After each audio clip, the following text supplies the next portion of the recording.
Edtech Mondays Kenya is supported by the MasterCard Foundation Center for Innovative Teaching and Learning in partnership with Edtech East Africa. Welcome to another exciting edition of Edtech Mondays Kenya, coming to you from the vibrant coastal city of Mombasa. This time, we are at the Pwani Edtech Summit, where innovators, thought leaders, and policymakers are engaging in insightful discussions on the future of EdTech. We'll also take a deep dive into Section 5 of Kenya's policy on information and communication technology in education and training, which focuses on resource mobilization and partnerships. So we ask, how can we ensure the long-term sustainability of EdTech solutions? Who funds EdTech? And what role do partnerships play in scaling digital learning?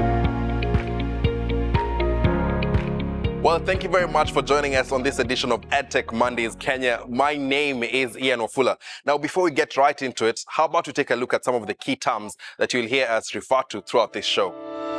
We start off with resource mobilization. This is a process of gathering financial, human, and material resources to support the effective implementation of EdTech in learning. This includes funding from government budgets, private sector investments, and community contribution. Then we have public-private partnerships, also known as PPPs. These are the collaborative agreements between government entities and private sector to fund, develop, and implement ICT initiatives in education. These partnerships help scale EdTech solutions sustainably. Finally, we have sustainable impact, which refers to the ability of EdTech to continuously improve learning outcomes and accessibility over the long term without reliance on short-term funding or unsustainable interventions. Now, with that in mind, let's take a look at Kenya's ICT Policy 2021, specifically Chapter 5, which talks about resource mobilization as well as partnerships. What does the policy say? How can we cultivate partnerships? And also, who is funding EdTech learning in Kenya? Yeah, Paul Odhiambo, the ICT lead for capacity building and matters EdTech solutions at the Ministry of Education headquarters. We primarily champion use of ICT in managing education data and at the same time pushing matters digital skilling in education landscape. One of the ministry's intention is obviously, resource mobilization and partnership, which is what is captured in the ICT Policy 2021. How important is it and how is the government implementing this? Oh, it's huge. I mean, the element of resource mobilization and partnership has greatly contributed towards the government's effort to accelerating teaching and learning within education space. And we are glad so many our partners have plugged in so far and pushed issues to do with connectivity, teacher capacity building and training and skilling of education managers to help understand the role of technology in education and largely speaking to help bridge some of the challenges and key gaps in education space, challenges to do with access to education and equity in learning. How does the government prioritize ICT budgetary allocations in schools? It's huge, and it's not only just in schools. It's across government. The ICT budget is ever there. We have both funds to help scale ICT operations, and also funds for capacity building the ICT officers, and teachers themselves at the last mile, what I would call last mile, have also greatly benefited from ICT capacity building initiatives, So all those wouldn't have been possible without funding. Funding from government, funding from the ministry, and funding from our, development partners. Yeah, and obviously another way to address this kind of difference here is working with the private sector. How's government ensuring that this is happening? Yeah, we've always been open, to working with the private sector, and not only the private sector, even with the community, you see, because some of these initiatives are domiciled at the community level. So I know there's the element of PPP. We're also trying to embrace the new kid in the block, the PPCs, CP, that is private, public, and community partnerships. You see, because without the community element, then driving this at the grassroots, driving this at the last mile would pose a challenge. We've just heard from Paulo Dhiambo on how policies are shaping the future of EdTech in Kenya. But policies alone aren't enough. Real transformation happens when innovative organizations step in to bridge the gaps and turn these strategies into action. One such organization leading the way is Tech Kids Africa.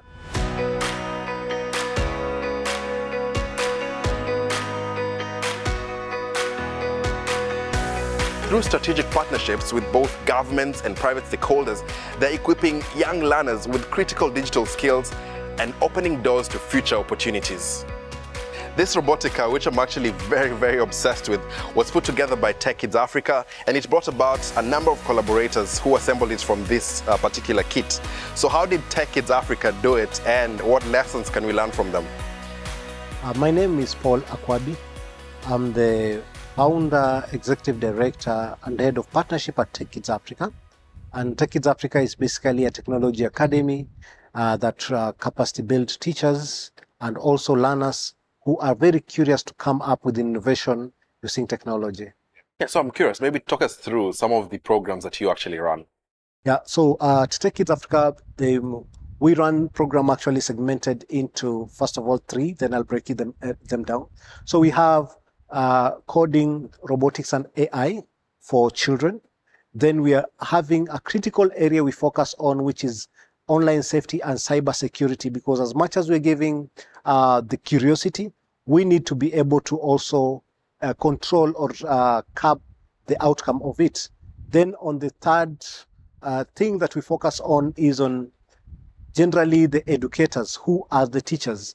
And this is because we capacity build the teachers so that they are able to handle the kind of children that we are expecting. And also the teachers are key people who are assisting our children to prepare for the future of work. So we have segmented majorly into 3, but in all the 3, again, we are having other sub-programs that support the teachers. Like, for example, the teachers, we are having teachers learning AI and taking it into the classroom, AI safety, and also they are having the ICT integration, which is computing curriculum, and also how to run coding clubs also in the classroom.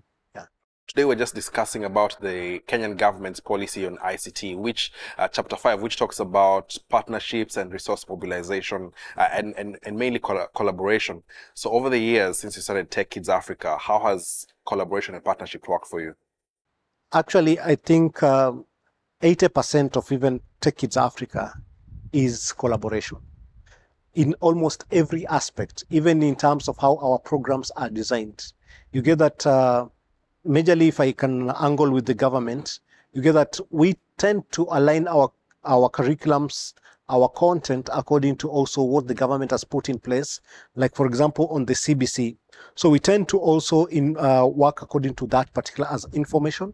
We work also with the other global organizations, leading organizations in terms of curriculum development, and try to look at also other trends that are coming. What does the future of resource mobilization and partnerships look like for you in Kenya? I mean, you've talked about some strides, and obviously there's some good work being done, but is that enough? That is not enough. And I think I would like to use this moment. I know the government will be looking into also this program, or they'll be bumped into it. If the government is able to privatize some bit of education ecosystem, especially science and technology, this is because of the dynamic aspect of these particular areas. Then our country is able to grow faster, is able to be very adaptable according to how the industry also grows. And this is simply because the current policies that are there in the government take a lot of time before they change. For example, the curriculums in classroom take more than 10 years to at least change to a different curriculum. Yes, and technology, almost every year there's something new that is coming. But now you get that with that rigidness in the government policies, which we do understand at some point, it will be a bit hard for them to make a lot of changes. But if they privatize some of them to organizations like Tech Kids and just others that are on tech savvy. We are able to make that particular area of growth in education and technology more faster and more impactful even in the community. Hearing from Tech Kids Africa, it's clear that partnerships and innovations are driving positive change in EdTech. But beyond organizations and policy, there's another crucial pillar in this conversation: parents. At the heart of every child's learning journey are the parents and guardians who support them. So how can parents leverage on the policy on resource mobilization and partnerships to navigate the challenges of EdTech learning in Kenya? And how can they also maximize opportunities for their children? Let's find out. So my name is Masi Borioki. I'm the Chief Growth Officer at Recess, and Recess promotes parental empowerment and engagement. Other than being a chief officer, you're also a parent. So this is a good moment for you to kind of combine both. How have parents been considered in the EdTech ecosystem? Are there challenges when it comes to that? Yeah, I feel that parents have been left out, being that when we go to the EdTech summits or spaces, parents have no voice in there. We don't see parents. We mostly interact with teachers or school admins, or we interact with the donors and funders, but the parents have been left out. Is it a concern to you that they're being left out, and what are you doing? What we've done is come up with an initiative or an app called Recess that promotes parental engagement. And also we've been backed up by KICD through surveys that they have in our app. So how we are doing this is that we are bringing the teacher to the ecosystem also to be able to communicate seamlessly to the parent. So how we are doing this is through the features, like the survey feature from KICD. We also have homework features where the teacher can communicate to the parent what is happening with my child. So this busy parent then gets that view, the 360 view of what is happening in their child's life. You yourself are a parent who's very involved in tech, but there are others who are not necessarily, maybe because of time, but they also don't know how to, take advantage of such platforms. What would you advise them? What I would advise is for us to be able, first of all, to create awareness so that these parents can be able to understand where to get these resources. So I would ask that as Recess ourselves, maybe us first, would start an awareness initiative where we are conducting trainings and telling parents, look, there's a solution, and there are so many solutions in the EdTech space that can help you gather and get the feedback that you need. And your final message to parents watching this who are probably curious, they want their child to also be very involved with education and technology. They themselves want to support their child. What should they do? What advice do you have for them? I think what I'll tell a parent is it starts with you. That's the first thing.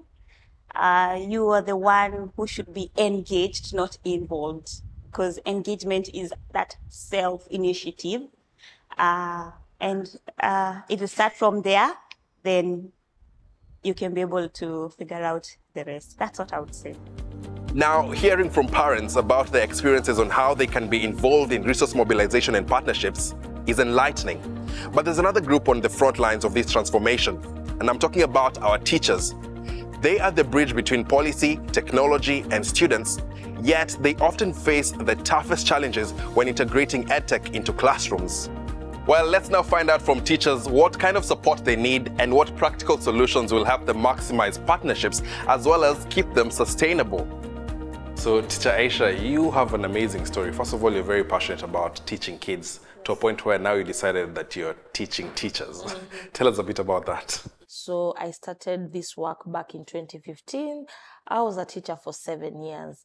But then during the time I was starting to teach, I felt like there was a gap in literacy because I was actually posted in one of the interior areas where children had lacked some basic skills. So I got interested in learning more about literacy.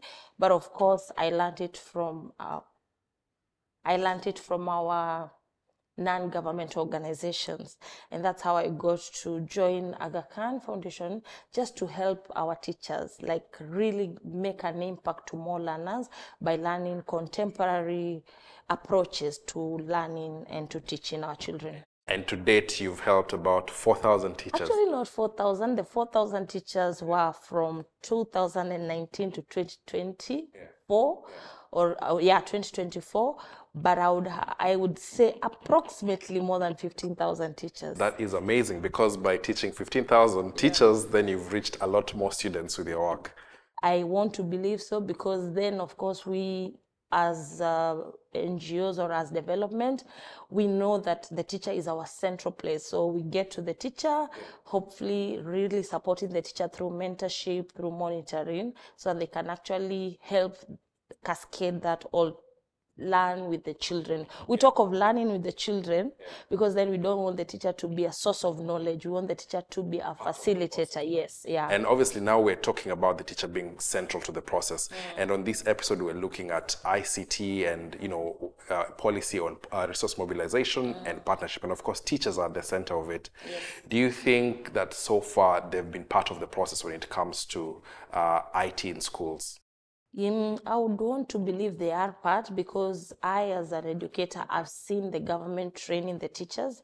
I have seen a lot of efforts where the government, through the Ministry of Education, have worked in collaboration with many partners.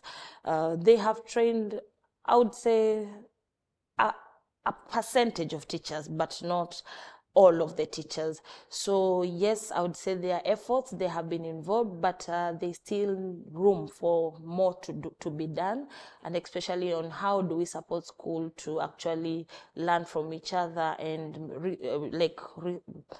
look for resources or mobilize for the resources on their own, other than depending on the government all the time. When you talk about teachers and their skills, what sort of gaps are there right now that need to be addressed? If you go to our schools right now, you'll see that the skills in the teachers vary, and this is so predominantly because of their interest, or even because of the resources that are within their reach. So when you, for example, I could talk of school A having teachers who are very skilled because of the practice. Because I also believing that ICT is more like driving. You have to do it in order to perfect your skills and to be able. So yes, they vary, and I've seen that teachers are trying, but however, they still lack support in some of the areas. And so when it comes to especially teachers now being able to use the IT to critically analyze their data, or even critically analyze, let's say, for example, their results, then it is still an issue, but they have seen them using it in teaching and learning. Listening to teachers, it's clear that while technology is a powerful tool in education, there are challenges that need to be addressed. But beyond these realities, there are also a lot of misconceptions surrounding EdTech that can hold back progress. Well, it's now time to separate fact from fiction by breaking down some of the common myths and misconceptions on the government policy on resource mobilization and partnerships. The first myth is that government is mainly responsible for funding EdTech in schools. While the government plays a major role, the 2021 ICT in Education and Training Policy encourages everyone to chip in. Businesses, NGOs, communities, and even parents, we all have a role to play to ensure sustainability of EdTech in schools. The next myth is that EdTech only benefits urban schools while rural schools are left behind. The goal is to make sure all schools, even those in remote areas, get the same chance to benefit from technology. The government, donors, and partners are working to provide internet, devices, and even training in rural schools as well. The third myth, parents have no role in supporting EdTech. It's the school's responsibility. Parental involvement and community engagement actually plays a big role in ensuring successful use of EdTech tools.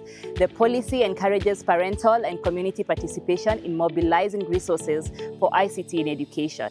Whether it's helping their kids use tech at home, joining school discussions, or even pushing for better tools at school, their support really matters. The fourth myth is that technology will replace teachers in classroom. Not at all. Tech is here to help teachers, not take their place. It gives them better tools to teach and help students learn in new ways, but teachers are still at the heart of it all. And the final myth, ICT in education is just about giving students laptops and tablets. The policy takes a holistic approach. It focuses on training teachers, building strong internet connections, creating good learning content, and making sure schools have what they need to keep using tech long-term. We've just tackled some myths and misconceptions about EdTech in Kenya, but knowing the facts is just the first step. The real question is, what more can we do? EdTech sustainability isn't just about government and private sector investments as mentioned in Chapter 5 of the ICT Policy 2021. It also requires active involvement from parents, teachers, and local communities. So what provisions does the policy provide for parental participation? How can parents engage with the government to support the implementation of this policy? Awareness creation. It's one thing to talk about tech in driving digital skilling, or rather empowering teachers and students. But these are the partner that, if left behind, the parent, you see, the parent must plug into this fold. And over the years, we've rolled out ambitious plans, and I think the parents are duly incorporated into this push through their umbrella unions, and other initiatives that then targets the parents. So I'm a parent watching this at home. How can I take advantage of it? How can I reach some of the programs that the government is trying to pass? Massive. We are in the world of tech. I mean, in every home, there's a phone, right? Yeah, and if you look at the stats, smartphones are spread across, and over 80% of the Kenyan population have access to smartphones. So to me, it's a question of how do I leverage the existing tech infrastructure to get information? You see, information of what is happening up, down, and everywhere. So mine is just to encourage all and sundry, parents alike, to leverage the digital resources that we have within their mandate to, one, access learning materials. I mean, there's no harm in the parent encouraging their kids to to use their phones to carry out some researches online, provided that such activities are within the confines of data privacy and information controls. Okay. And if I'm a parent and I would like to give my contribution to the ministry, for instance, how can I do that? Oh, we have a website. I mean, the ministry is public. The ministry is everywhere. If you go to education.go.ke, that's our website. There's a comment section. So, and it's not just to the parents, it's for members of the public. For example, if I want to know the number of schools in a particular region, I can go to nemis.education.go.ke, and then there's a public portal for, getting to know some of the institutions around us. So we are heavy on tech, and it's just a small, the gap that is there that has everything to do with sensitization. Are we sensitized enough to get to know the digital resources around us? One thing is clear, sustaining digital learning isn't just about policies and funding. It's about collective action. Parents, teachers, communities, and innovators all have a role to play in ensuring that EdTech continues to grow and create impact. And that is exactly what we've seen here at the Pwani EdTech Summit. Stakeholders coming together, exchanging ideas, and forging partnerships. But before we leave, let's take a look at some of the key highlights from this amazing gathering.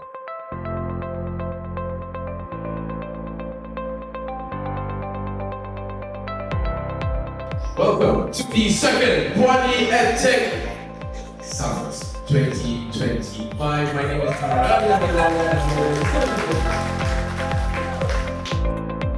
This is a day about sharing your wisdom, your voices.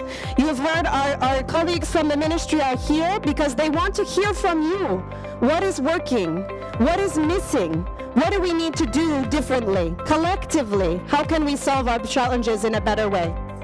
My expectation for this Pwani EdTech Summit is to see how practical the emerging trends can be dealt with, especially these trends, like for example, artificial intelligence in education.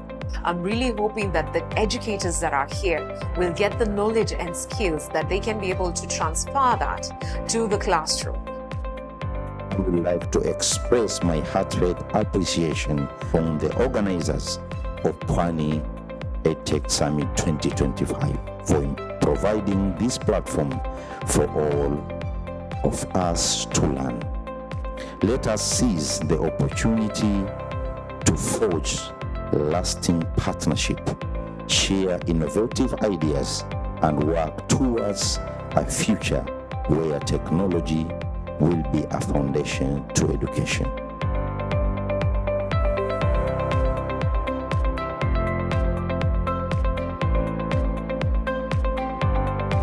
Well, that is it for this edition of Edtech Mondays Kenya. Let's keep the conversation going. Join us on the hashtag Edtech Mondays. A special thanks to our sign language interpreter, Ms. Rose Omolo. My name is Ian Ofula. Until next time, goodbye. Edtech Mondays Kenya is supported by the MasterCard Foundation Center for Innovative Teaching and Learning in partnership with Edtech East Africa.